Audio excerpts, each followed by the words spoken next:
This conference will now be recorded. 1 second. Can you guys see me? Not yet. You've been on and off. Right now you're off. I wonder why it's off. Oh, There I'm you sorry. are. I'm a little tired right now. I was diagnosed with sarcoidosis 2010. It was I was kind of odd because I was having pain in my right side. I went to the emergency room and they didn't really know what it was. They saw that something was strange in my liver. Proceeded to, after the emergency room, seeing my primary doctor who set me up with a GI doctor. After they ran a lot of tests, they did an MRI and they saw something was wrong with my liver and they did a biopsy of my liver. They realized it was sarcoid. It was kind of strange because sarcoids normally start in the lungs. I had no granulomas in my lungs or anything. I got a second opinion. I went from Inova in Northern Virginia to Georgetown, and they confirmed that I had the sarcoid. They started me off with prednisone. I got kind of worse, so my primary care doctor had suggested I go see Dr. Culver out in Cleveland Clinic, which I did. He ran some tests and he verified that it was sarcoid.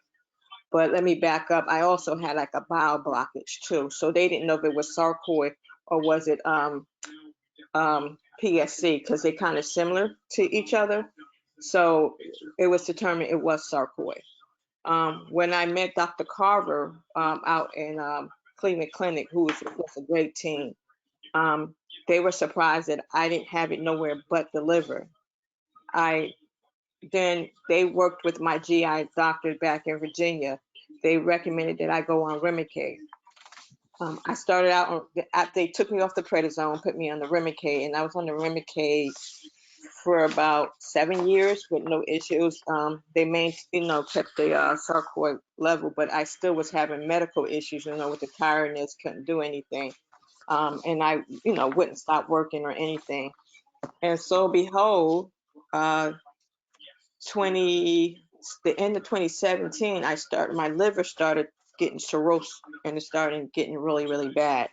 I went on a transplant list and I got a transplant in 2018 of the liver because of sarcoid. After the transplant, they found out that I got granulomas now in my lungs. It's not as bad, but it's there, and I'm having a lot of issues going on with the lungs, but not as bad because they have been maintaining it. They put me back on Remicade, and I'm on Remicade and prednisone, of course. We're trying to see now if I can switch off of Remicade and maybe try another drug. But they also told me, even though I had the transplant, that I'm probably going to have sarcoid the rest of my life. So, and that's my story. All right. Well, thank you for sharing. What level of prednisone did they start you out on? Are you talking from the beginning? Yeah, usually from the beginning they see it, they try and go hard at it. From the beginning, I think I was on 20 milligrams or something like that. But when they switched me over to the Remicade, I wasn't on prednisone. Okay. And now that I'm on prednisone, I'm on other, I'm on my rejection drugs and stuff too. So I had to do, a lot of with prednisone and some other stuff, for my immune system and stuff. But right now, I'm only on 2.5. I only take 2.5 of prednisone. And what drugs are you on for your rejection? I'm on cyclosporin. I take blood thinners because I'm on blood thinners because I clot easy. High blood pressure medicine. Stressing. Because it didn't help when the pandemic happened. So all that. I was on. With the transplant drugs, I was on 20 drugs a day, but you wean off. Right. but I'm on the cyclosporin. I was on Tacomines. I had a reaction to it, so they took that off. But as far as the Cirquoid, I'm on the Remicade for sarcoidosis. Okay. And All right. actually, I went from John Hopkins because that's where I had the transplant at, and that's where I met. I went from Dr. Carver over to Dr. Chen. But now that we have relocated to North Carolina, I'm working with Dr. Gover here at Duke. Okay.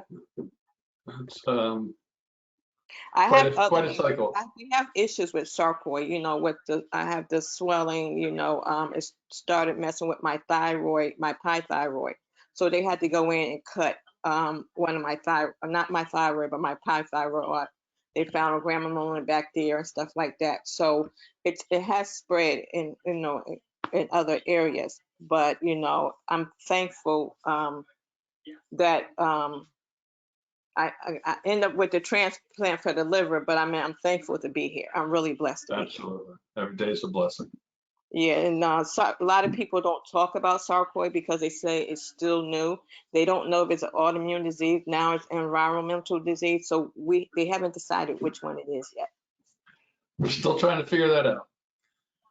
Well, we keep on being a Sark warrior. We got your back. We're here with you, and really appreciate you sharing. This is your first meeting with this group, right?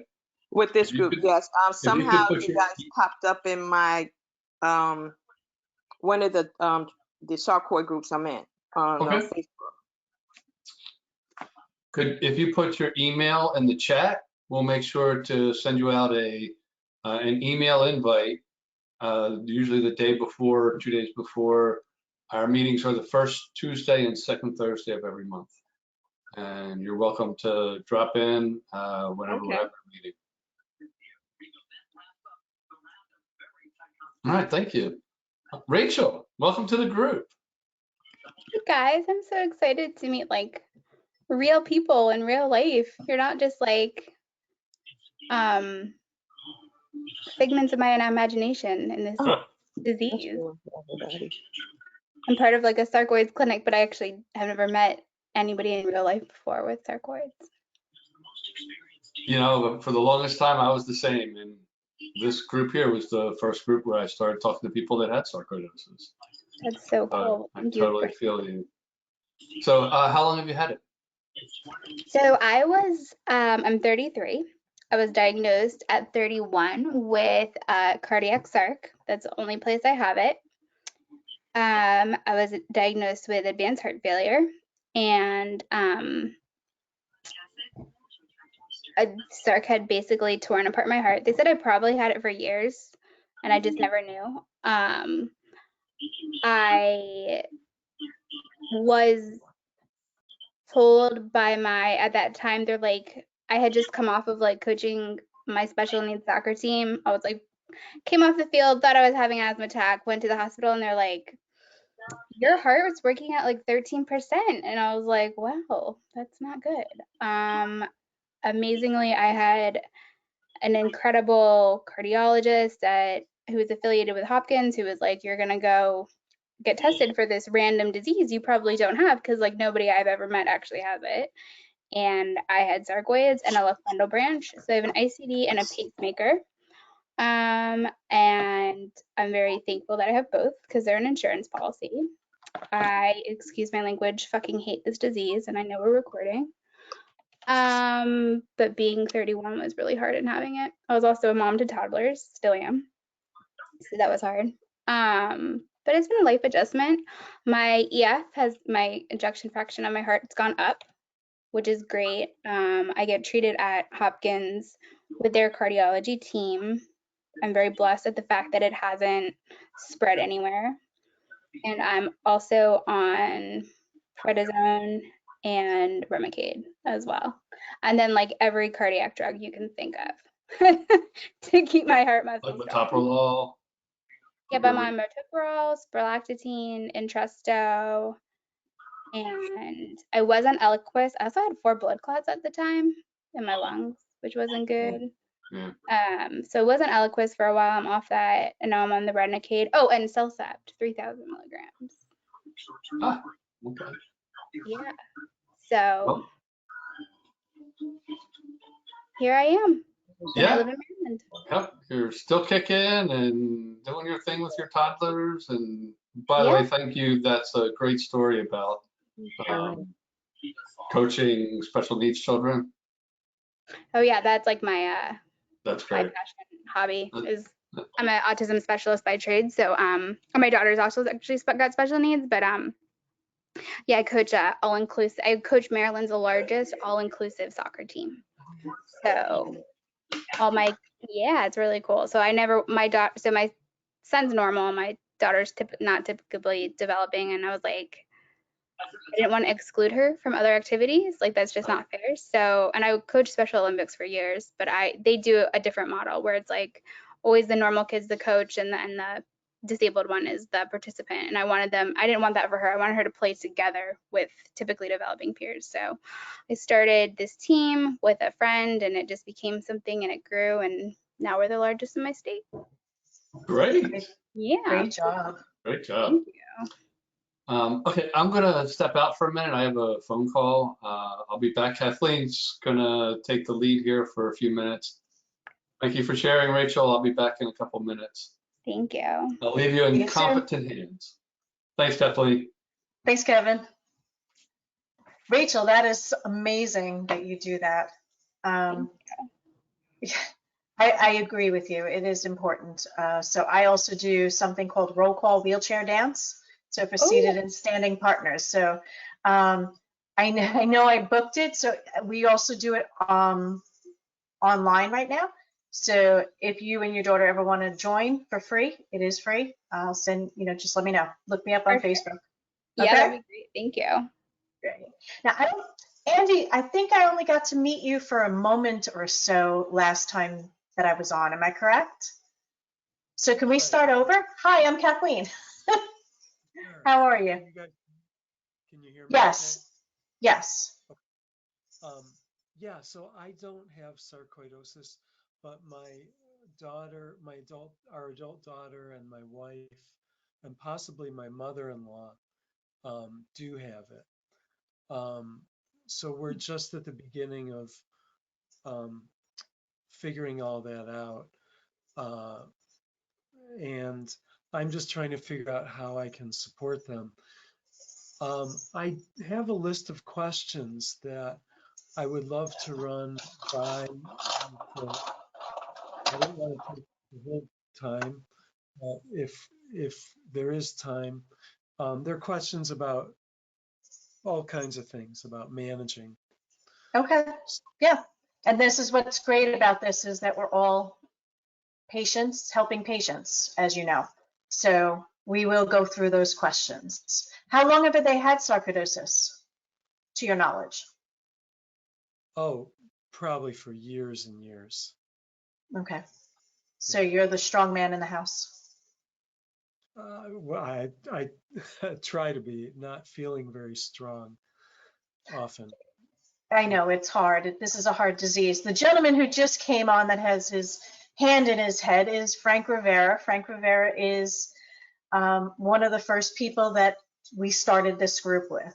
So he's our head moderator. He's our head president. So, hey, Frank. Okay, he doesn't want to talk because he's really not feeling well. So, but he told me he was going to be on. He wanted to see all of you. He hasn't been able to be on in a while. So, Every once in a while, I'll try to jump in if you have a question. great. Thank you, Frank. Susan, hi. Hi, how are you? I'm well. How are you? Okay, I'm a little bit with Frank. I'm having a hard time with my airway and talking and coughing and just getting air out today. So Okay. I probably won't be saying too awfully much. That's not a problem. We're here for you.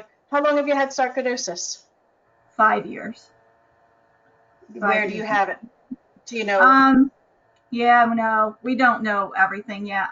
Pulmonary is where it started, and I'm having neurological and some cardiac symptoms too. The cardiac are still mild, but the preliminary they think it could be from sarcoidosis, the issues that I'm having. So I'm just in the middle of actually, my primary physician left Penn, and I've been looking at finding, new options. And I watched Dr. Perez in June, and I have an appointment with him coming up in September. So I'm trying that. And I know Kevin, he's a favorite of yours, right? Where is he? He's at Jefferson. Where's Jefferson? I'm sorry. Oh, in Philadelphia. I'm sorry. It's I'm okay. No, it's okay. in the same area. Yeah. So right now I go to Penn Medicine in Philadelphia as well. So I'm from Southern New Jersey. For So those. does Penn have their own SARC clinic? Well, they say they do, but their primary person was a rheumatologist, and he was really excellent. I loved him, and I had rheumatology issues too, so it was okay. But really, it's not really a clinic. It's just that you're referred to other doctors when you need to be. And like my pulmonary person there, she's really good, but she is not the lead sarcoid person, and they haven't replaced the lead sarcoid person there. And I'm just having a really hard time not having a team when there are other issues than just one. So that's my motivation for looking, elsewhere. I'm hoping. I will tell you that Jefferson has a sarcoidosis program. It's on the internet, so therefore it must exist. But it was just getting started when the pandemic hit. Okay. Dr. Perez was brought in to start the program. Okay. And I met him in July of last year, and I was not in a good place. I mean, I had bad reactions to prednisone and some other medications, and a lot of it was psychological, just really bad. And I just called up, and 20 minutes later, I was on the phone with him doing a telehealth visit, and arranged to come in and see him. And I had some challenges with the coordination, and I've been very open with him. So I've been sharing with him my feedback, and they're starting to get a little better joined up. So I have pulmonary and cardiac sarcoidosis. So my doctors needed to figure out what medications to give me. Well, I didn't do well with methotrexate, and it took them about a month to come up with another drug, because it went back and forth, and I guess he thought he was making a decision, and I finally kept pushing and got a decision. So I had to advocate through some of that pretty strongly, but it's been great. Yeah. I just feel like I really need a team, and everybody recommends Cleveland, and I've been tempted, to go out there. It's so hard to do from a distance and with medical coverage, and I still have private medical coverage, so it's difficult to go out of network. And you know how this is. Life is very frustrating anyway, with all the medical care and the multiple doctors, and I sometimes just feel exhausted and don't have the energy, I think, to put into traveling to Cleveland as well as dealing with all of it. So I'm trying to find something closer, but I really, in order for me to probably stay, I really do need them to have a team of people that really can do this. Open with them and ask them what they're doing differently now. Okay. And because I really liked what he said. I liked his presentation. I liked his knowledge on the subject. I was really comfortable with that. Okay, great. Thank you. So, sorry for stepping out. I had to make a phone call. I have a family emergency going on, and everything's okay, but I just needed to connect a few dots and let some other people chip in for a change. So Kevin, not everybody. Oh, sorry. I'm sorry, Rachel. Go ahead.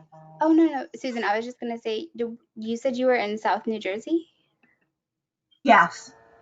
I mean, I don't know how far away Baltimore is from you, necessarily, but I'm part of the Hopkins Clinic, and it's an actual clinic, and I have cardiac sarc, but I work directly with their pulmonologist and their cardiology team, and they are like incredible. And I even started working with like I'm fortunate enough where I live in Maryland, so they have satellite campuses, but I work with like their OBGYN that's in Hopkins and just everything that's I literally do not, I only go to Hopkins doctors for the sole purpose that they all communicate so effectively with each other. I don't know what it is about their policies and procedures, but like they are on it. Like I could not be more thankful to God for my team. Like they're just so incredible. So if you want a second opinion and you don't want to get to go all the way to Ohio, Hopkins is a pretty cool place to be. That's good to know too, because I've heard other people that weren't as happy. So that's, that's great that, that you're having a good experience there. And that's kind of what I'm looking for, because that's the other thing that I've had a problem with at Penn. Like none of my, 5 or 6 doctors talk to each other. Nobody, they just really do not communicate. And I thought that was going to happen when I started there. So. Did you try in New York? And FSR, don't they have a listing of all the locations of good Sarcoid doctors? Well, Penn is on the list. So originally that's why I chose it. It's close enough to me that it's within an hour access, and it is on the list. I know they're revamping their list right now and looking at whether these programs are actually still functioning as they're supposed to be. But I just don't feel that that's the case where I am. So. With me, fortunately, I had a good, I have an internal medicine doctor that knew about Sarcoid, and she's the one got the ball rolling, like me going out to Cleveland Clinic, and then the doctors I had back in Virginia. And even now that I moved down here at Duke's supposed to be starting their own Sarcoid center, but because of the pandemic, everything got hold on. There are more doctors are learning more about it, that's getting more involved in it, And I knew when I looked at the list, like I was looking at different lists. I'm originally from upstate New York. If I decide to go back home to New York, Albany has like a really good program they have started up there. But I thought there was one in New Jersey, and it might be more towards northern New Jersey, more towards going into New York. But primary doctors, you might want to look into that because they help get the ball rolling, make sure they communicate everything, My GI doctors, my transplant team, everybody, even the pulmonary, they all talk to each other. And it was good when, when I left John Hopkins, like Rachel said, we had Dr. Chen, and who was, pretty good, and he got overwhelmed. So now he's supposed to have an assistant there now. And he stays in touch with me to make sure everything is going good, since I had moved down here. So, and it's kind of hard to find people that really knows about Sarcoid. And unfortunately, Duke has a good program. I have a couple of people that have neuro Sarcoid, and like you guys, the cardiac. It just spreads all over the place. I mean, sometimes I don't know if it's the Sarcoid causing the issue or if it's like my transplant stuff causing the issue, but I always point back to Sarcoid. It's like on Dr. House. There's a few episodes where they're going at the bedside and trying to find out what it is, and everything else is ruled out. It must be sarcoidosis. Anybody got it in the eye? Have anybody got Sarcoid in their eyes yet? Fortunately. I did not know. I have bacterial growth from all my autoimmune suppressants that grew, so I have to get those cut off next week. But it's not sarcoids. It's just from being on autoimmune suppressants. Andy, Kevin, where are do you you want? located? I'm sorry, Andy, Kathleen? where are you located? I'm in Ann Arbor, Michigan. Okay. What, I guess, clinic or hospital is your family using? Sometimes U of M, but mostly outpatient providers, like the top rheumatologist in town and the top OB in town who thinks outside the box. Okay. Yeah. That's But good. we've been to Mayo and Cleveland Clinic years ago. Okay. Yeah, which were dead ends, not useful. That's unusual. Yeah, I've heard really good things about both of those, and Yeah. I guess everybody has a different experience. It depends on who you're seeing and Yeah. what your situation is. Yeah. Kevin, I was just going to ask if you could introduce yourself and tell us a Sure. little bit about your journey in the sarcoidosis world. Oh, what a long, strange trip it's been, and there's some updates to it in the past week. So it all started about 10 years ago, 2010. I had a lump in my finger, had it biopsied, and came back sarcoidosis-like. My hand doc didn't believe it, had him do it again, and he's like, "You got to see a pulmonologist." They did the bronchoscopy, and I had a positive confirmation of sarcoidosis in 2010, which I'm grateful for because I hear so many people. The initial diagnosis can be very frustrating and time consuming, and go down the wrong path. So I had a direct path to sarcoidosis. It was just a bizarre way of getting there through my ring finger. I probably had it for at least 10 years prior when we were doing the intake for sarcoidosis. I had a lymph node biopsy 2000, which wasn't cancerous, so they were happy. But in hindsight, looking at it with the doctor, he's like, that was probably sarcoidosis that was in there. So it was a missed opportunity there. But it did make a difference because the first 10 years, 2010 through 2020 were no impact really. I had it in my lungs, I had it in my lymph nodes, I had it in my interstitial tissue, but that was it. Everything changed in 2020. In January of 2020, I was in a motor vehicle accident, very violent collision, rear-ended. I was stationary, not prepared. No broken bones. Got really fatigued and confused and tired, and went to the hospital 2 days later, and I was in full-on AFib. My heart was doing 200 beats. They were like, "What's going on?" I'm like, "I don't know." Through a lot of questions, I had a really good cardiac team. We ruled out a few things, and they just kept pushing. I did really bad on a stress test, and while they were still investigating, recommended that I have an ICD implant.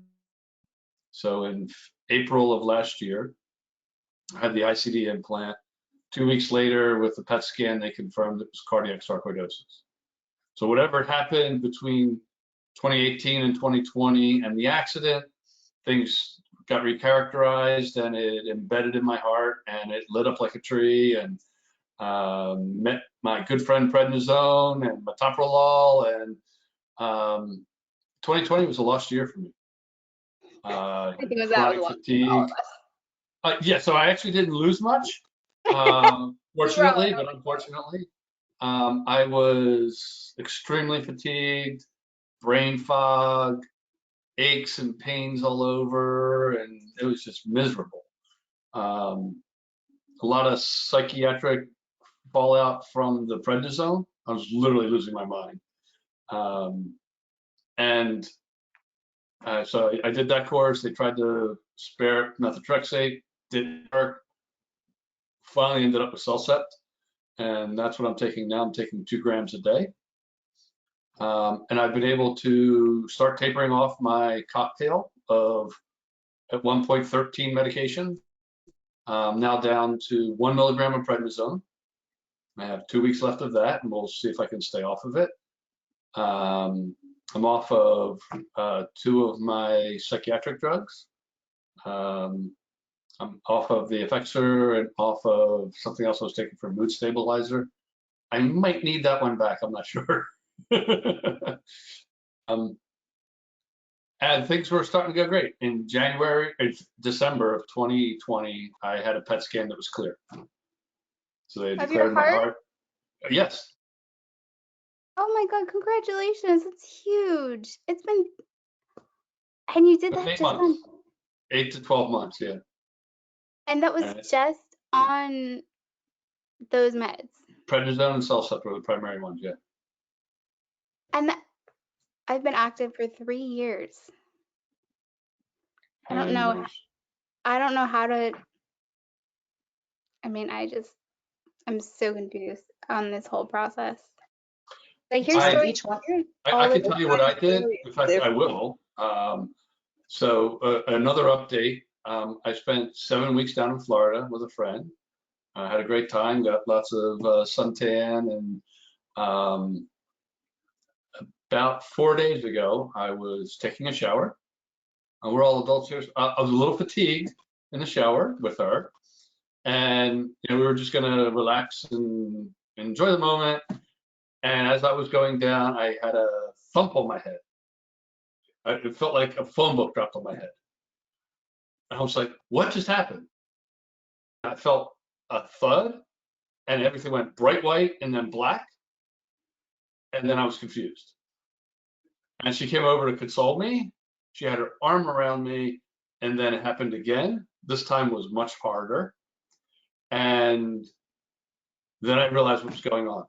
My ICD was giving me therapy for an arrhythmia or AFib or something. Yeah. But she was touching me in the shower when it happened. And she got it worse than I did. So she was seriously impacted. We were seeing our cardiologist on Friday to see exactly what happened and what the cause was and things like that. But after about 5 minutes, I'm like, I'm going to go run a marathon. I was so full of adrenaline, and she was literally laying on the floor like, I can't feel my feet, and my shoulder's killing me. And it was so strange. And I was the one that got the therapy, and she got the worst of it. So it can happen at any time. I believe what happened is the first one was the mild therapy.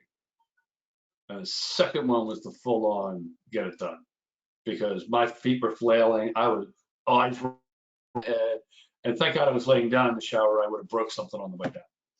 So hey, it's what it is. We'll go find out more on Friday, and I'll tell everyone about it next Thursday or the following Thursday. So that was exciting. And then in the meantime, I've been working on a couple of projects. So Rachel, I would love to pick your brain on your relationship with Johns Hopkins and what you're doing there, because I would like to do something similar with Jefferson, whether it's a patient advocate, support group, something to support their program to make it easier for the next person and the next person. So when Susan shows up, there's already somebody there, something there to kind of smooth the way and listen. And the support group did that for me, but something a little more connected to the hospital. And so I'd really be interested to hear what you're doing. I do realize you said you had something going on with Johns Hopkins, right? Yeah, I did. I'm part of their it's called the Patient Advisory Committee Mm-hmm. at Hopkins, and 2 things, and also Andy, something I was gonna suggest for you. I don't know if it's something you'd be open to, but have you ever heard of FSR? Oh yeah. So when I first got diagnosed, I was scared. I was so scared because they're like, we don't know how long you have to live. You have an ejection fraction of 13. Like, That's not good. oh no, I was dying for a while. Yeah. And Andy, they have a program called a Patient Navigator program. And what it is you give them your name essentially, and there's volunteers who have sarcoids or have been down this journey, and they basically mentor you down the road. And I remember crying the first time I met him. I call him Sammy Sarcoids. He's actually a doctor about in Rochester in New York who happened to be my mentor, and he had cardiac sarc like I did. But he actually kind of just like walked me through my journey, and like we talked once a week, but like he was also a really good resource for my husband, who was my caretaker at the time. And kind of sounds like, you're in that position with with your wife and daughter where you're like, I don't feel like I'm that strong, but like literally if it was not for my husband, I would not be here at all in any capacity. He sacrificed months and months of his life just making sure that I got better. But if that's something you're open to, the FSR website has openings that they're going to start again a new session for new people, and it's just they try to match you up by gender and also by but sometimes it's by gender, but it's also by like where your sarc is. So for me, it was just cardiac, and cardiac. I'm not gonna say I don't want to say like, oh, it's more serious than others, because sarc is awful anywhere. Unfortunately, you just need your heart in order to like work the rest of your body, so it becomes, your heart's really serious. Yeah, and I know when I was doing my research, when they told me I had cardiac sarcoidosis, one of the things that was startling to me was most of the times when they find cardiac sarcoidosis, it's on the autopsy table. Yeah. Didn't realize you had it. It caused your heart to fail, and then they find it.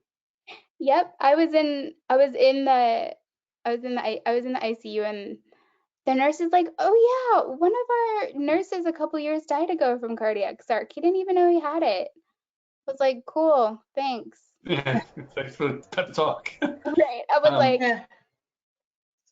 so Hopkins started this advisory committee through a grant that they got through, I believe, I think it was NIH originally, and it focuses on patient outreach and mental health specifically, because not enough is done about how sarc not only affects us as people, but also how it affects us mentally, and and also how it affects our caretakers mentally as well. Something my husband and I struggled with, and I'm just going to be vulnerable for the moment, is like caretaker syndrome, like my husband definitely after the year mark was like, you're good. Okay. Like I can't, like he was just over it. Right, I'm done. Yeah. Yeah. That's what I got. He's like, I gave you a year. You're good. You got to really figure your shit out, Rachel. Like, and like so I'm 33 now, he's 34, and I have a 4 and a 6-year-old. So at the time I had like a 3 and a 1-year-old, and we were never like, yeah, we're going to be 31 and I'm going to like almost die, like nobody. And my parents are in their 60s and they're like looking at me like, oh my God, is our only child going to die? Like, so, it affected a lot of people and stuff. But what Hopkins formed is this group where we meet with Dr. Chen, who's the lead pulmonologist, along with Dr. Sharp, who's the lead, she's the lead neuropsych. That's who she is, sorry. And we work specifically with them on giving them feedback on what they can do to increase their patient support system. And it's really incredible because there's also like for myself, I'm Puerto Rican and Japanese. So there's not very many like women of color who are able to like represent my world of like what we see in sarcoidosis. And also, that's my 4-year-old, sorry. Lulu, hold on a minute. Okay, go get a sandwich. Keeping it real. Those Crustables, those peanut butter and jellies that are already made are the way to go. But what we do for part of this program is we talk about things that are just very hard to talk about. Like you said, like those mental health issues are really hard, and making yourself vulnerable, and then being in this like minority category, right? Where it's like you might be underrepresented, or maybe people who also have sarcoids who don't have access to anything, like we can sit here and you're like, I've been to Mayo, I've been to Cleveland. And in the back of my head, I'm like, how did you pay for your flights? How did you pay for your hotels? Like, how did you do all that stuff? Do you know what I mean? Like, that's just not, mainstream America is not always like, yeah, I can just go fly to Cleveland and it's totally fine. You know what I mean? Like, how do you navigate this world? And that's the other question. Like, how do you navigate that world? Like, I have been, my therapist, okay, here's me being vulnerable, and I hope this is, I had a conversation with my therapist the other day, and he's like, you got to tell them about your, my body issues that I have, where I hate myself because I have gained so much weight. You're okay. You're okay. It's okay. I've gained an excessive amount of weight on prednisone, and I feel really shitty about myself, especially as a woman. I had 2 kids and I lost all the weight and I worked really hard to do it. And they're like, I was like, I'm a vegan. I eat 1,200 calories a day. I walk. Like, I eat heart healthy. I don't fry my food. Like, I don't use butter. You got to meet me halfway and tell me there's like something to help me. Stop telling me to walk more. It's not going to help, okay? Like, it's just not going to help. And so I asked them, like, is there any medication you can give me to help me lose the weight? And I posted it on like some groups because I was like, what's out there? Because to have that conversation is really hard to have. And I don't know what the answer is.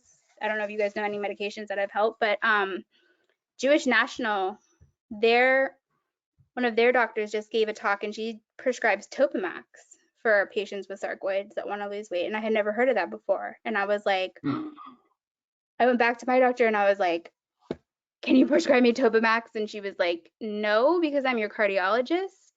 But if you get your primary to do it, I will approve it. And I was like, okay. But like, you see what I mean? Like, I have to go find these doctors that talk about it and then come back to my doctors and be like, hey, can we do this? And they're usually open to it. But this is what the advisory group does. And it's on like closing these gaps so many of us go to, where people like Susan who are like, where do I go? How do I do this? Or Andy that's like, I'm a caretaker. How can my daughter and my wife get this help? Like, it shouldn't be that hard. Do you know what I mean? Like, there's so much information out there that should just be accessible to everybody. You shouldn't have to go searching for us, but unfortunately that's where we are now. So the whole message of this group Hopkins is forming is pushing the message forward, where we can create basically like a hub and a one-stop shop of like becoming one of the best like clinics for sarcoids that there is. Sorry, okay, that's my spiel for tonight. Well, that sounds great. That's not in, that is very closely aligned with what I was looking to do with Jefferson. I just posted a link to patientadvocate.org. They have for people who need help with co-pays and everything. If you go and click on that, they have all the diseases, all the illness that people have that they can assist with. They really help out with pretty much of everything. And they'll send you a email when something's open up, when they get money, hey, we got money for this, we got money for that. I was really surprised when they had Sarcoid on the list. No, she's right. They did. They actually just paid, I've been paid 3 times now for them, but they'll help, like my Hopkins bill is outrageous, obviously. But they help pay for caregiver fees up to $800 like every 6 months. And they also help cover like copay, everything she just said. And the application, like I didn't have to show proof of financial statements or anything. Like you just fill out their, I just had to show proof of my diagnosis. That was it. And it's been able to help me pay for like sitters for my kids if I get tired. And I'll send them my Hopkins bill and they'll help me pay it off like when they're open if they can. So she's right, Mary's right. Like they can be very helpful. Thank you for sharing. Also, I have a lot of fluid, so they didn't know if the fluid's coming from some of the steroids I was on from Sarcoid, with the weight gain. I have the same problem with you. They try to blame it on COVID, but I don't really eat a lot, so I okay, COVID. But I'm with you. I do the exercises. I'm in respiratory, what they call it, therapy or for my breathing and getting exercise because my oxygen level had fell. So I'm in that. A lot of people don't think I'm big, but I feel like I'm big. But that's just me. Yeah. I do carry some fluid on me as well. So, I can understand where you're coming from. I understand with the caretaker, having a good caretaker as well. I was diagnosed with PTSD because I couldn't handle it with the sarcoid, with all the surgeries I had, to transplant, almost losing my life because of sarcoid, and everything. Sometimes these groups really help me because I'm in so many different groups to talk to people. Sometimes when you can't talk to your spouse, or your doctor don't have time for you, or your therapy because of the pandemic and everything. So these groups really help me a little bit. But you do get depressed. You can't go nowhere really. You know, especially with our immune system and stuff like that. In mine, I have a double whammy being a transplant person.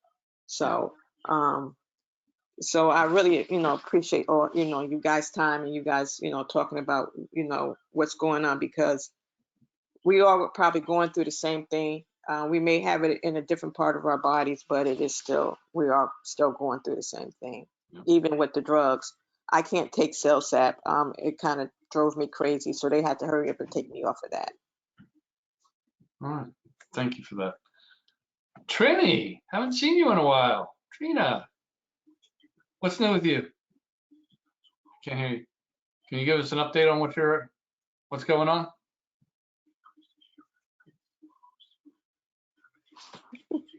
Trina, join the party.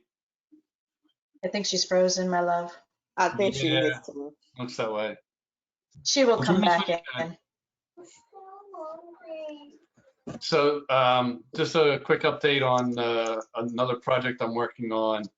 I'm going to be producing a YouTube channel where I'm going to be doing kind of an update on what I've learned on my journey, sharing some of the nutritional tips that I've gotten, mostly through recipes. So it'll be like a cooking show where I'll talk about roasting vegetables, getting organic vegetables, roasting them up, a simple recipe that is delicious. I could be a vegan with this stuff. It is so good. And just things like that. I'm going to do probably a dozen or so, maybe more. But that's going to be the impetus for a nonprofit, which is going to team up with some local farms and the Philadelphia Horticultural Society and ghost kitchens, and actually prepare simple, healthy, organic foods for initially people with sarcoidosis, but it would be applicable across all the autoimmune things, and see if we could tie up with Meals with Wheels to get them delivered and see where that goes. I make it that sustainable for the community. Very cool. That should be a lot of fun. I Trina, think you're Trina back. is back. Yay. So tell us what you're up to. I'm sorry, we have a bad connection. It's storming here, so I apologize for the terrible connection tonight. But pretty much, just working, exercising. I walk every day. Just recently got a new promotion, so now I had left VHS Defects, and I'm with GRVA, which is Georgia Rehabilitation Vocational Agency, and I am now a claims disability adjudicator. And hopefully this walk would be insightful, not just for me, but for the advocacy world, along with the people with the rare diseases and rare disorders. So I'm on a mission, quietly, but I'm on a mission to help others. Have you As seen always. the update that the UK did for their sarcoidosis evaluation? So originally it was just like the US, like it's not on the list of you have this and you have this level, that level, that level, and you're pre-approved Well, for disability. They there came are out with steps. sarcoidosis Yeah, as it's a pre-diagnosed condition. well, I haven't gotten to that part yet. I'm still in training. But what I have learned that there are steps. And in those steps, you have to meet certain qualifications to make a determination whether, yay, they're going to approve your Social Security disability or nay. So it's more to it than what meets the eye. But Sure. as soon as I'm able to grasp all of this, I will share best steps. And I'm gonna leave it at that because we are now being recorded. So Right. Appreciate that feedback. And if you're looking for it, I'm sure I could find it. I physically looked at the document. I think it was in one of the UK SARC support groups that posted it. But it was a major shift in a major country, Western country, on how to evaluate sarcoidosis patients. I think that could be something that, could back up a change in SSDI, because it is. I've heard horror stories. I've been fortunate. Every day I get up and I count my blessings that I got it on the first try. I had it really bad. I couldn't get out of bed, and it was like night and day. Like the previous year, I had one doctor. The following year, I had a team of 12 specialists and 13 medications. It was on my butt most of the day. So that had a lot to do with it. But that's certainly one of my passions. I've tried to help a number of people through that, just with my experience. But I appreciate what you're doing. great feedback. Thank you. Thanks, Trina. Thank you for your feedback. I just wanted to tell everybody that I did put up. How are you? We never get to see each other, but anyway, I just did put 2 links up. One is about the mental health that we've all been discussing.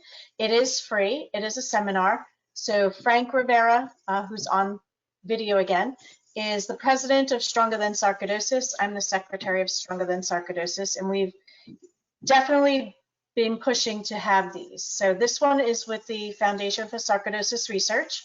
It's a discussion of disparities and diversity in sarcoidosis. So please join us. And then if you want to ever see what events are going on, Stronger Than Sarcoidosis is 1 year old. We're in August. We started it up in August and we made it with $0 and 0 cents. But we're good. So we really believe in helping each other. So I want to introduce myself briefly because then I do want to hear some conversation from Andy. He does have some questions. So my name is Kathleen Tarano. I am part of the Foundation for Sarcoidosis Research as well as Stronger Than Sarcoidosis, Sarcoidosis of Long Island. I always joke around, so I'm going to do it again. Frank dragged me into all this. So I really, when I was diagnosed with sarcoidosis, it was initially found on my skin, but they came back as it was not conclusive 2 times after 2 punch biopsies. So then they finally took a piece of my lung, which they, of course, they said it was cancer. It wasn't cancer, it's sarcoidosis. Now, Frank doesn't even know this, so he can close his ears, but I have it everywhere except for my eyes and my kidneys. At this point, I have been diagnosed with esophageal, with stomach, with liver. It kind of rots, but you know what? One thing that Frank has always taught me is you continue fighting. He is definitely a fighter. Trina is. I have met so many friends. I mean, I think I've known Trina now for about 8, 9 years, and I have no problem picking up the phone and calling her when I have a bad day, and she always answers. So that's what I really feel this is part of. And Kevin, you're doing a great job. Thank you. Thank you. So if you want to see what else is going on, you can always go for our newsletter, strongerthansarcoidosis.org, which is also there. If you don't mind, I'm going to get off of me because I really don't like me. So but Andy, we do, Kathleen. Come on. I know, but I'm like the rest of the girls. We go on prednisone and we're not very happy.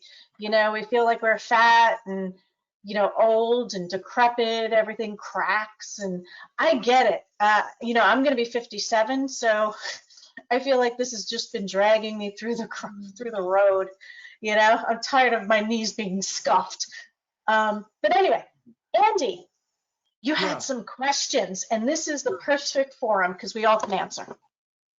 Yeah, so our adult daughter probably has neurosarcoidosis.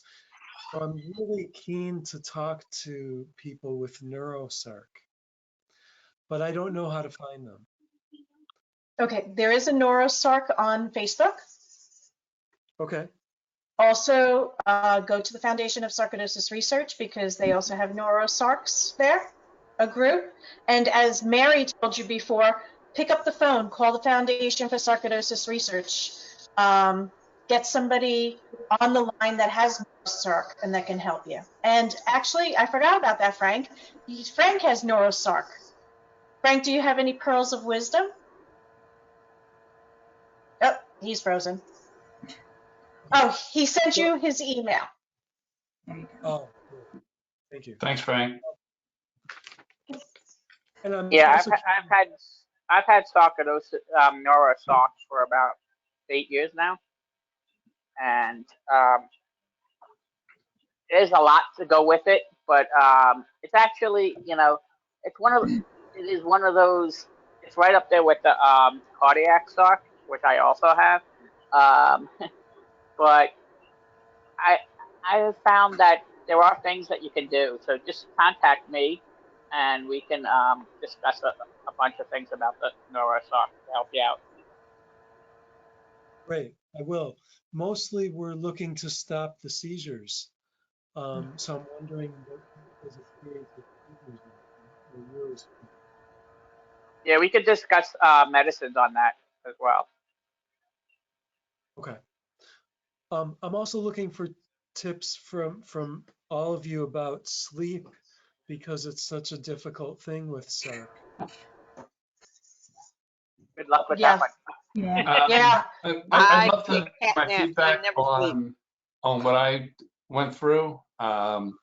So sleep disruption is a big thing with sarcoidosis. I had numerous contributions. The prednisone keeps you fired up for long periods of time. Take it as early in the day as you can. There's a lot of science going on right now about sleep hygiene. So if you're looking for a search term, sleep hygiene. There are things like red lights instead of the LEDs. Red lights don't emit a frequency that tells your brain it's noon. It's sunset as opposed to daytime. It can start to set your circadian rhythm, going to bed the same time every night. No screens after a certain period of time. So like an hour before bedtime, don't be on your phone, don't be on your computer, don't be watching TV. Designed to stimulate you, to keep you engaged and keep your eyeballs on it. Going to bed at the same time every night, meditation. Yeah. One of the things that helped me through 2020 was meditation. Mm-hmm. So I had such fatigue at like 11 o'clock in the morning, I'm ready to go back to bed. And Yoga Nidra in particular is a guided practice, anywhere from 20 to 40 minutes. And it's like a massage for your nervous system. And say a half hour of Yoga Nidra is like 2 hours of deep sleep for your body. And I've had wonderful results with it. I do that before I go to bed and I am gone. I agree with Kevin about the meditation has helped me at least. I'm not going to tell you I sleep great, but No. it's helped me get more sleep. And I've done some of the, meditation and yoga also helps me relax if you can do any of that. But I use the calming app. I don't know if anybody has ever tried that, but because you can pick from such a variety, like I can listen to an hour-long story before I go to bed if I'd like, with the lights off and just my earbuds in, or if that bothers me, then I can listen to a different type of meditation. There's a ton of them on that one app that you can choose from, all different